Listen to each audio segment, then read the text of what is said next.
Hello hi అందరికీ నమస్కారం అండి. నా ఛానల్ చూస్తున్న వాళ్ళందరికీ నా ధన్యవాదాలు. ఈరోజు మన రెసిపీ కరివేపాకు పచ్చడి అండి. కరివేపాకు వల్ల మనకి ఎన్ని లాభాలు ఉన్నాయో తెలుసు కదా. మరి కరివేపాకు పచ్చడి ఎలా చేసుకోవాలనేది ప్రాసెస్లోకి వెళ్ళి చూద్దాం. చాలా సింపుల్గా ఉంటుందండి ప్రాసెస్ అయితే.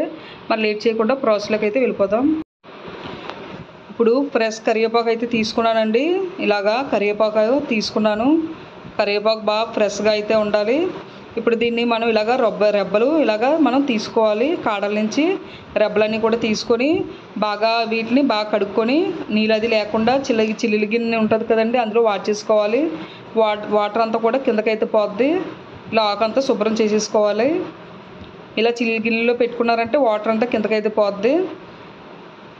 ఇప్పుడు తాలింపుకి చూడండి, కొంచెం జీలకర్ర తీసుకున్నాను, అలాగే ఒక ఎల్లుల్లిపాయ రబ్బలు తీసుకున్నాను, అలాగే ఎండుమిరపకాయలు అండి, ఒక 8 ఎండుమిరపకాయలు అయితే తీసుకున్నాను. ఆయిల్ అనేది మనకి పచ్చడికి అయితే ఎక్కువ పడుతుంది.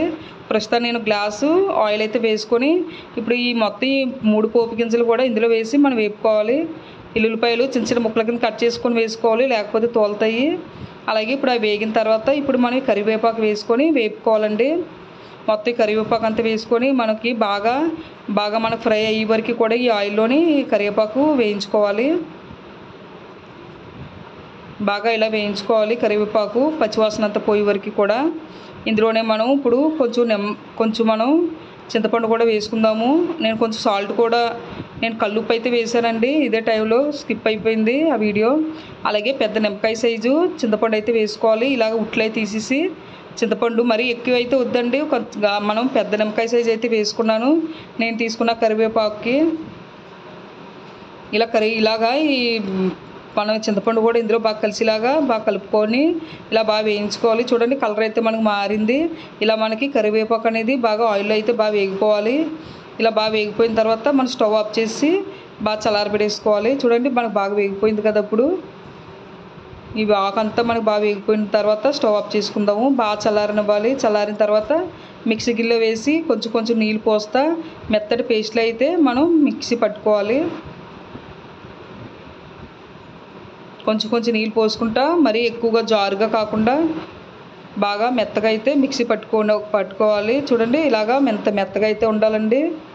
ఎక్కడ ఆకది అనేది లేకుండా ఇలా మెత్తగా అయితే మనకి ఇలాగా కరివేపాకు పేస్ట్ అయితే ఉండాలి. ఇప్పుడు నేను కళాయి అయితే తీసుకున్నాను. నేను 3 చూడండి, ఇదే టీ గ్లాస్ ఇది. దీంతో నేను 3 గ్లాసులు ఆయిల్ అయితే వేస్తున్నాను. 3 గ్లాసులు అయితే ఆయిల్ అయితే మనకి ఆయిల్లోనే మనకి పచ్చడి ఉడికితేనే మనకి టేస్ట్ అయితే బాగుంటుంది. అలాగే నేను ఇందులోనే కొంచెం మినపప్పు అయితే వేసుకున్నాను, అలాగే కొంచెం శనగపప్పు వేసుకున్నాను, అలాగే కొంచెం జీలకర్ర, అలాగే ఒక 2 వెల్లుల్లి రెబ్బలు, 2 ఎండుమిరపకాయలు ముందు వేసుకున్నాం కాబట్టి ఇప్పుడు కొంచెం వేసుకుంటే ఇవి సరిపోతాయి. పోపుకు మాత్రం కాబట్టి కొంచెం వేగిన తర్వాత మనం ఇందాక పేస్ట్ చేసుకున్నాం కదా ఆ పచ్చడిని ఇందులో అయితే వేసుకోవాలి. పోపు వేగిన తర్వాత